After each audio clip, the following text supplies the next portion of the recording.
Halo,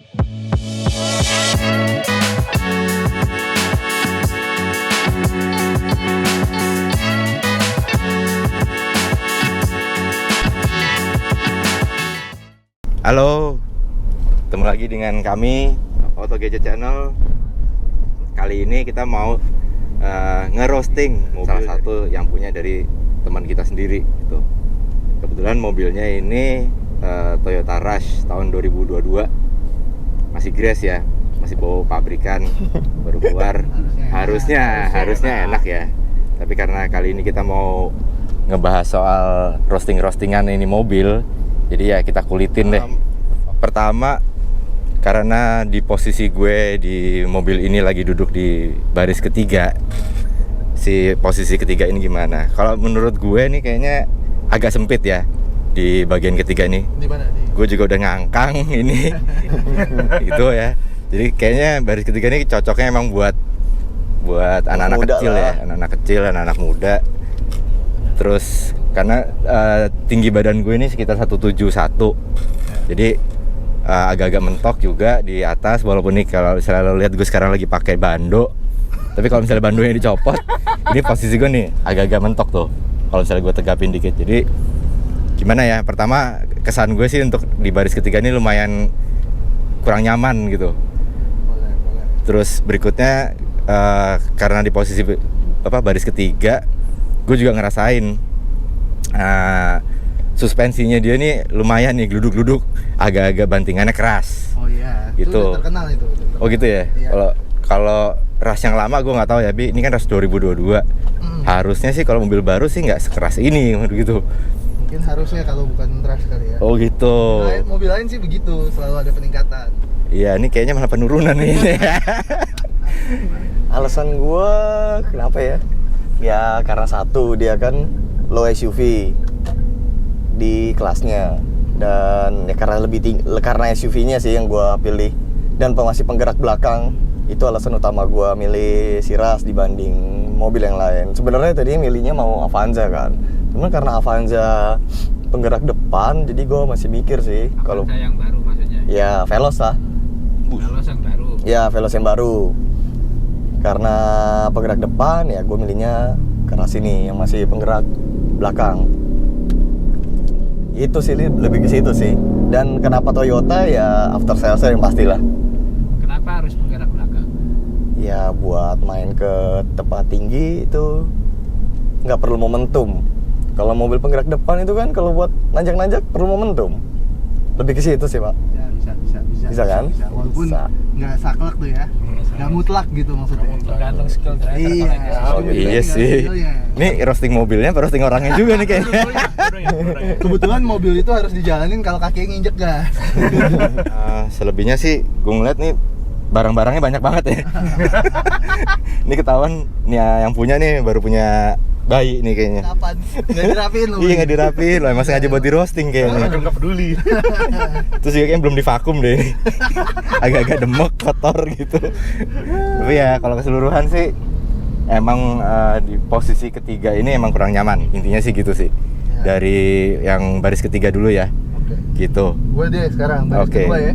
Kalau di baris kedua sih menurut gue buat kaki nyaman, masih leluasa ya, masih lega. Terus bangkunya juga bisa dimaju mundurin, bawahnya bisa reclining juga, headroom oke lah, cukup. Jadi buat baris kedua sih nggak ada masalah sih kalau gue, baik-baik aja. Cuman ini buat ada armrest nggak sih tengahnya? Nggak ada. Nggak ada. nggak ada armrest ya. Mobil apa sih nggak ada? Mobil lumayan mahal tapi nggak ada armrest. Enggak Pak, nggak mahal Pak. Ini berapa sih emang waktu OTR-nya ya? 303.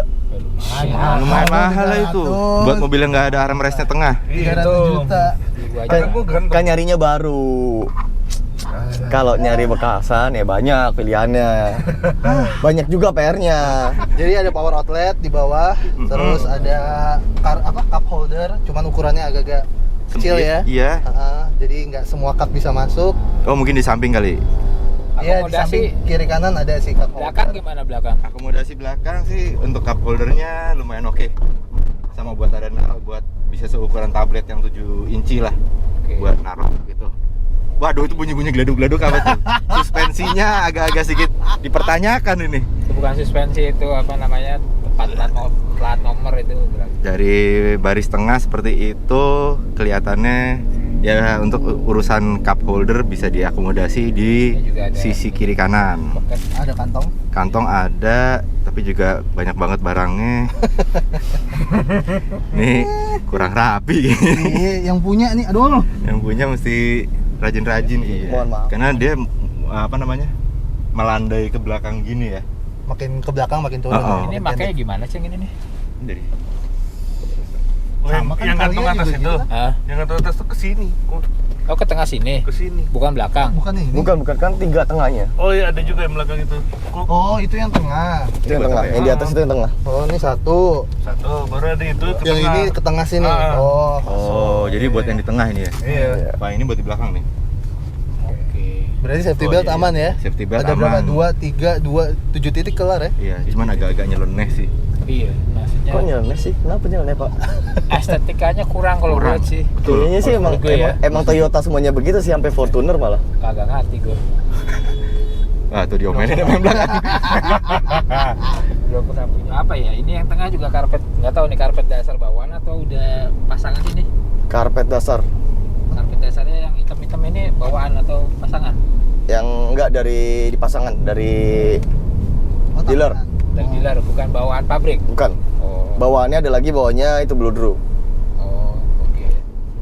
Tapi nggak rapi sih kalau gue liatnya. Lurus Bang. Jelas sih, jelas nggak rapi sih ini ngeliatnya. Karena gue termasuk penganut mobil rapi, jadi ngeliatnya kayak gimana gitu. Kayak ngerasa kurang gitu ya Om ya. Kurang. Mungkin bisa dimodalin Om biar rapi Om. Iya, boleh. Nah, kalau lo berarti lo udah berapa lama Bal pakai mobil ini, Bal? Baru 7 bulan, 8 bulan. Menurut lo impresi lo gimana? Ya terima apa adanya mobilnya. Duh. Karena gue udah tahu apa namanya Segala kekurangannya segala udah kekurangannya udah gue ya itu udah resikonya. Dengan segala kekurangan mobilnya kayak bunyi apa namanya suspensinya yang keras. Tapi kalau menurut gue yang suspensi kerasnya kompensasi untuk limbungnya sih. Biasanya tuh suspensi dibikin keras supaya nggak limbung atau mengurangi limbung sih. Iya. Tapi justru ini kayaknya Apa? gue rasa kayak agak limbung ya. Agak limbung malah. Oh, oh. Enggak, kalau nggak Berarti tahu ya, ya- kalau misalnya gue pernah nyobain ras yang lama, ini jauh lebih mendingan kalau soal limbungnya ya. Iya benar sekali. Yang ras lama limbungnya parah. Ini kalau full 7 orang mungkin lebih enak kan suspensi dikit. Harusnya ya. Iya. Harusnya Jadi karena lebih padat enak. ya. Gitu, Bal. Berarti lo kalau pergi harus ramean, Bal. Enggak juga sih. Biar enak harus ramean. Atau lo bawa barang rumah lu taruh. Aduh. Kulkas, aku galon. Isi mobil berlima ya sama anak gua aja itu belakang penuh banget, itu udah kayak rumah dipindahin. Satu kamar pindahin. Sepakat sih, karena emang belakangnya banyak banget barangnya. Dia jadi kalau nyari rumah kamarnya cukup 2 aja, kamar dia sama anaknya 1. Gudangnya di mobil. Yang depan dong ini yang belum Iya. si Alvar gini Pak. Coba, Far. Oke. Depan, Far. Pertama, nih jarak pendek. Masih Headroom. banyak lah sejengkal itu. Ya, gue belum duduk tegak loh ini. Belum duduk tegak loh ini. Masa iya naik mobil maunya tegak? Tegang Pak jadinya Pak. Satu, di situ sebenarnya kalau untuk jarak kaki aman, lumayan aman. Ini cup holder kekecilan. Ini ya cukup lah, tapi cuma muat 2 ya untuk yang di pintunya untuk taruh minuman. Baru untuk tempat duduk sih lumayan nyaman sih sebenarnya ini. Enggak, seharusnya buat orang yang apa namanya yang tingginya 170, berat badan sekitar 80-an itu nggak nyaman sebenarnya gitu. Ya tapi paling tidak yang apa namanya yang gue masalahin di tempat duduknya ini kayak agak ketebelan busanya ya. Lu ngerasa gitu gak sih? Ketebelan busnya. Bukannya enak, Far. Enggak, kayak Atau nggak terlalu keras. keras maksudnya, tebel keras gitu. Akomodasinya depan gimana? Hah? Akomodasi? Laci ada berapa laci? Laci ini Barangnya dibuka langsung geblak atau pelan-pelan? Hah? Ngeblak apa? Iya. Tuh. Belakang lagi lu. Enggak ada Ada juga. Enggak ada lampunya. Kita nggak ada lampunya. Iya. Kiri Bang. Dashboard soft touch enggak? Enggak soft touch. Ada boleh jerukin tapi ya? Yep, ada walaupun dikit doang. Warnanya beda lah gitu yang buat airbag. Itu kenapa beda ya, Bal? Oh iya bener nih. Beda. Saya tidak tahu, Pak. 300 juta loh, Bang. Jangan-jangan ini hasil tukeran mobil lain. Sang guling EV. AC gimana AC? AC dingin, oke. Toyota sih selesai sih. Oh iya kalau AC mah aman. Aman lah. Udah digital ya AC-nya ya? Udah. Ada climate control. Ya. Cuman kekurangannya ya di kaki nggak ada. Oh, nggak bisa dipindahin ke kaki? Nggak bisa, cuma Oh, satu iya, doang benar. arahannya. Satu doang itu. Iya. Cuman dong. Oh Itu iya. ngapain dikasih gambar? Iya, ini apa Ya, gunanya di gambar ini? Saya tidak tahu dengan Toyota, Pak. Maksudnya apa, Pak? Pakai punya yang lain kali. Sisa-sisa produksi. Kacamata. Tempat kacamata, ini masalah nih, karena masih diplastikin, nggak bisa dibuka di tempat kacanya nih. Kenapa diplastikin sih, Bal? Nah itu, pertanyaan bagus lah. Gue dari gatel loh ini. Bini gua tidak memperbolehkan itu membukanya.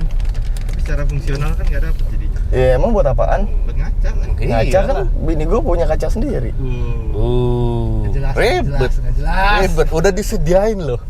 Udah skip. Nih ada lampu ya, kiri kanan. Ya. Lampu terang lah ya. Nih, oke, Kacamata. kacamata, oke.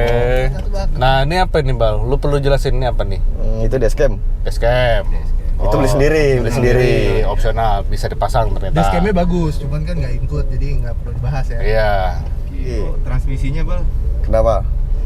Masih matic konvensional, Oh, matic konvensional. belum CVT. Oke. Kalau matic konvensional dibanding sama CVT gimana tuh, Bal, rasanya, Bal?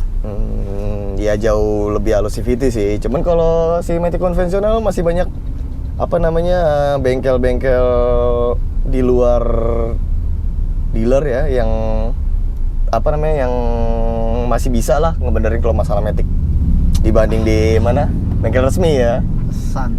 Berarti lu kurang jauh mainnya, Bang. Oh iya, Pak.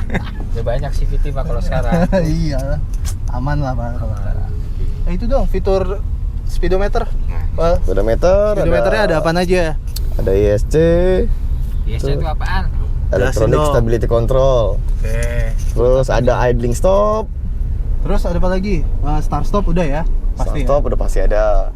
Keyless, apa lagi ya? ya? Di setir ada apa aja? Pengaturan apa aja? Pengaturan ini doang sih apa namanya angkat telepon via Bluetooth sama si buat si apa audionya. Audio ya? Nah, kualitas audionya gimana tuh? Tes. Waduh, nanti kena copyright. Oh iya benar. Jangan. Jangan deh, jangan.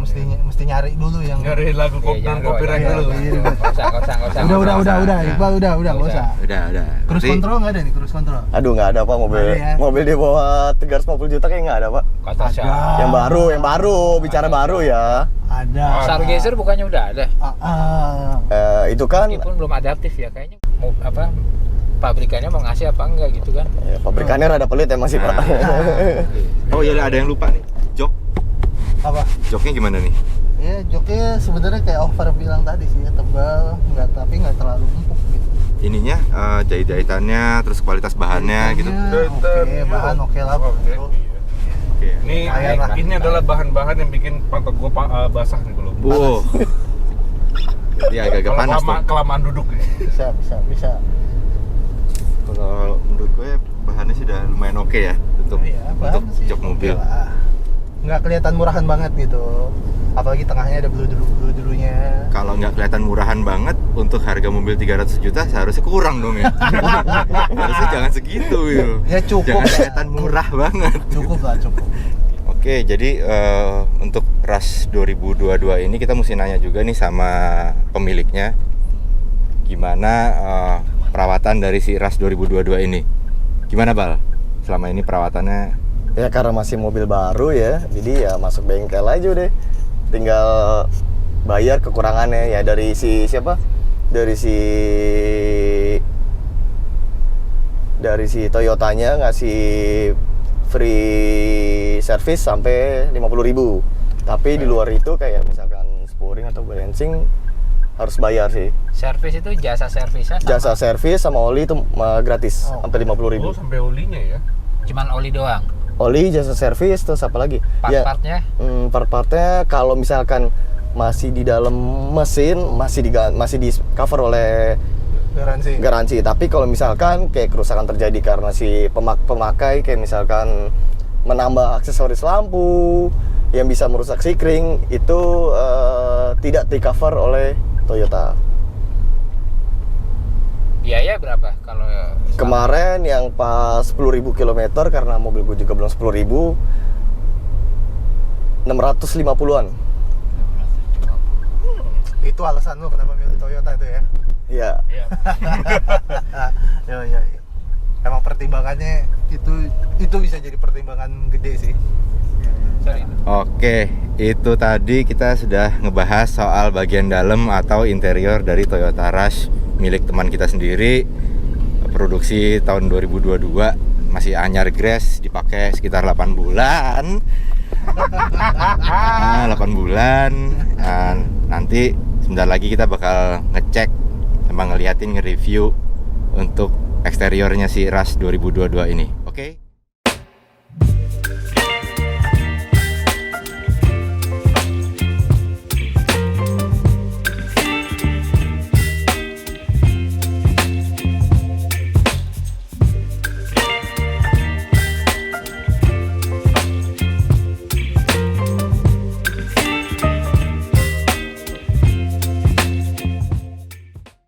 Oke friends, kita sekarang lagi mau nge-review tampak luar atau eksteriornya dari Toyota Rush tahun 2022 milik salah satu teman kita, Mas Freddy. Tadi kita udah denger alasannya kenapa dia beli ini gitu kan. Nah, sekarang dari sudut pandang gue nih sebagai orang awam, kalau gue lihat sih kalau sebagai dibilang SUV kurang garang ya. Jujur ya, gue dibandingin sama Rush sebelumnya, generasi sebelumnya, gue lebih cocok ke Rush yang sebelumnya secara desain ya. Karena lebih kesan SUV itu dapat. Kalau ini gue agak ngelihat Rush yang sekarang ini lebih kayak apa ya? Lebih kayak MPV dikit. Tambah lagi ini sih Om, ini belum LED ya ininya. Udah. DRL gitu. Oh, udah. Oh, belum DRL. Belum DRL. Beda LED. Padahal udah bisa lah bilang untuk ditambahin DRL gitu. Karena desainnya dia udah mulai agak lancip gitu, udah agak ellipse juga. Jadi kesannya tuh nggak SUV banget gitu. Lebih ke MPV malah. Apalagi kalau misalnya ada orang yang iseng itu diceperin sama dia, udah jadinya MPV. Ya ini emang SUV crossover ya. Jadi nggak terlalu kental sisi SUV-nya kalau menurut gue sebagai orang awam gitu. Ya, tapi kan dari sisi crossover kan, ini ala crossover nih kan ini nih. Ya, kalau dari crossover-nya udah mulai ada lah dari si spakbody ini. Selebihnya sih ya layaknya mobil era modern ya untuk SUV crossover ya, modelnya rata-rata kayak gini sih. Cuman ya yang gue sayangkan garang gitu kalau dibilang SUV gitu. Ya, gue gunain ini 7-seater, belakangnya itu gue gunain lebih ke barang sih. Karena akomodasi untuk keluarga gue juga lumayan banyak kalau pergi-pergian, jadi gue nggak gunain belakang untuk akomodasi orang. Paling momentum aja sih kalau misalkan gue mau pergi deket dengan keluarga atau keluarga besar biasanya, baru gue gunain belakangnya. Gue sesalin sih ya, belakangnya masih tromol, itu doang sih. Kurangnya itu doang. Bahkan sekelas Innova Venturer pun belakangnya masih tromol kan. Jadi itu ya friends, kesan-kesan dari teman-temannya yang punya nih bahwa si Rush ini seperti apa. Dan sebenarnya sih ini masih jelas antara dia itu SUV atau MPV gitu. MPV crossover. Jadi ya itu sih kesan-kesannya. Oke, jadi gitu aja ya Om ya. Oke. Thank you banget nih Om. Oke. Bang Wila udah mau dicela-cela dikit lah gitu ya. Thank you Om ya. Oke, sampai ketemu lagi di video kita selanjutnya. Jangan lupa likes dan juga komen, share, dan subscribe channel ini ya. Oke, sampai ketemu lagi. Salut!